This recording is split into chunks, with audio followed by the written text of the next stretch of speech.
Good day, learners. Welcome to TLEA. This lesson will be your third quarter in week 3 and 4.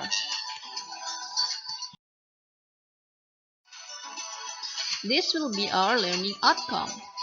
Use nail care tools and equipment. There are two performance standards. First, tools and equipment are used according to task requirements. And lastly, safety procedure of using tools and equipment is observed. Okay, let's have an agreement first. Be a good listener, and if you like to become a good listener, only your eyes and ears open. Is that clear? Okay? Nail care, once considered as a luxury for the few or a mark of distinction between the rich and the poor, is now within the reach of the general public. In fact, part of a person's grooming and form of an expensive relaxation is a regular nail care activity. So be it manicure, pedicure, hand spa, or foot spa. The following shows the proper way of holding and handling some nail care tools or implements and equipment. First, we have the nail file.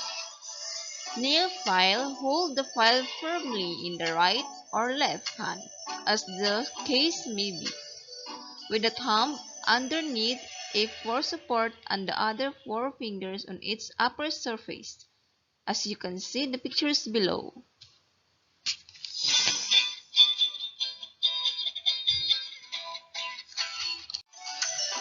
Next, we have the Emery Board. It is held in the same manner as the nail file. Bevel the rough surface of the nail using the fine side to smoothen it. So we should use the Emery Board to find the side of the nail to smoothen it. Next, we have the orange wood stick. It is held in the same manner as in writing with a pencil.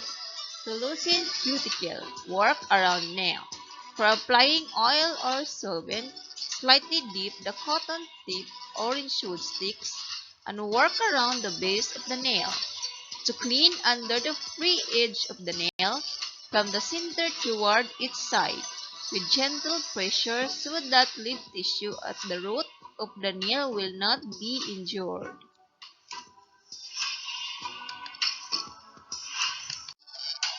Next, we have the cuticle nail pusher. It is held in the same manner as in writing with a pencil. The dull speed side is used to push back and loosen the cuticles. The cuticle nail pusher is used to push back and loosen the cuticles. Then, we have cuticle nipper. Pick up the cuticle nipper by the handles and turn the cutting edges towards you.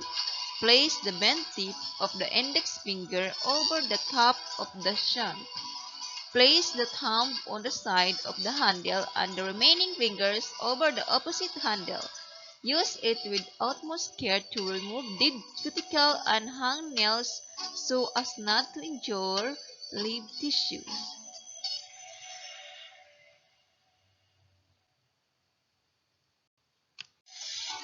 Then, next we have nail cutter. Nail cutter hold clippers with cutting edges downward between thumb, index and middle finger. Press clipper handles by squeezing them together and remove excess nail length. Are you familiar with this nail cutter? Yes, of course.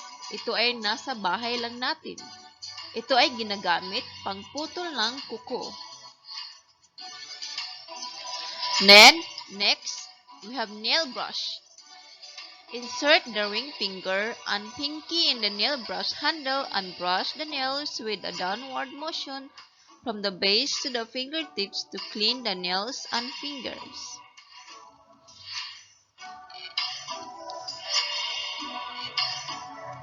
As you can see the pictures below, that is the nail brush and how to use the nail brush. Ito ay panglinis ng kuko.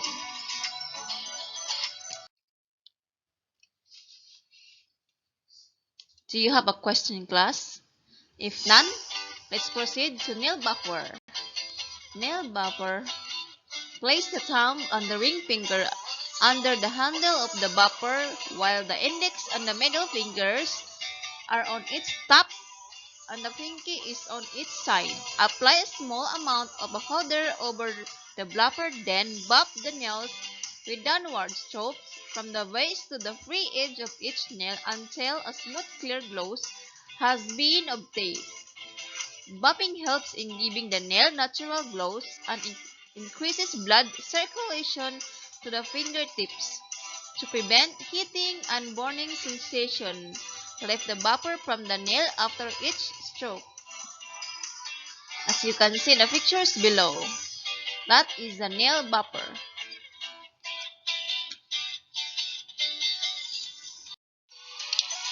Okay, let's proceed to hand and foot spa. First, you have the foot file. Start with the coarse side of the foot file. Gently slide it back and forth across the ball of your foot and the bottom of the toes. Still with the round side of the file, work mostly on the outside rim of the heel. Flip the file over and repeat the process with each foot. The fine side will smoothen the skin and leave it feeling polished. So, foot file, ito ay ginagamit pangkuskus ng ating paa para makuha ang mga kalyo ng ating mga paa para maging smoothen the skin.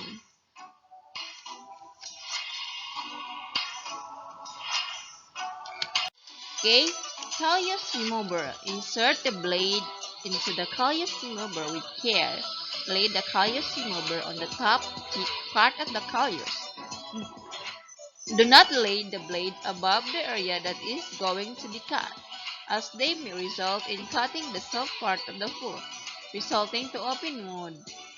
Applying light pressure with a steady hand on the callus remover, gently glide it over the callus. Repeat the process if necessary until the callus is thinner. So, smoothen the callus with a foot file. So, callus remover. Ito ay pangtanggal ng kalyo sa mga paa na may blade sa loob. So, ginagamit ito dahan-dahan para hindi masusugatan ang paa. Tinatanggal dito ang makapal na kalyo. Kaya ginamitan ito ng blade. Next, we have the pumice stone.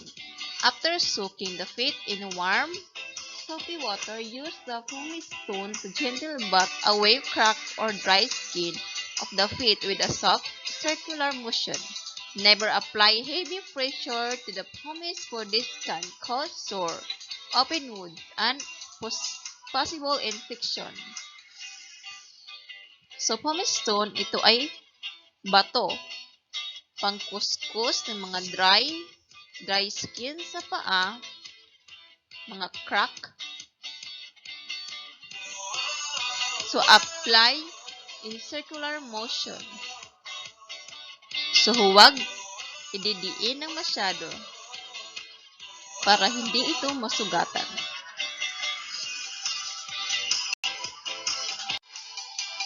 Next, let's proceed to hand and foot spa machine. So make sure that electrical wirings are dry and protected from accidental water spillage. Set the machine to the temperature that the client can withstand. As you can see the pictures below, that is the example of hand and foot spa machine. Learning to use tools and equipment properly assures you that you will give your client a nail care service safely. You should carefully follow these tips if you want to achieve quality service all the time.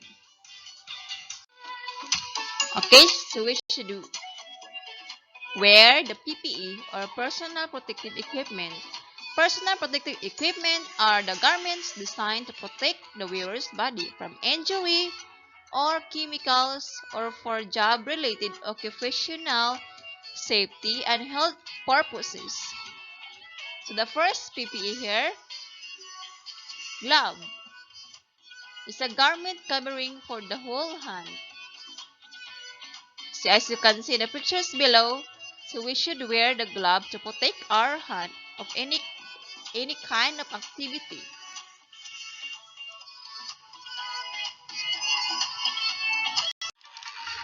Smoke gown. Smoke gown is a loose cloak or robe worn to protect the clothes. So we should wear the smoke gown to protect our clothes. Next, we have the mask. Mask is a protective face covering the hygienic purposes and to prevent the face from chemical exposure.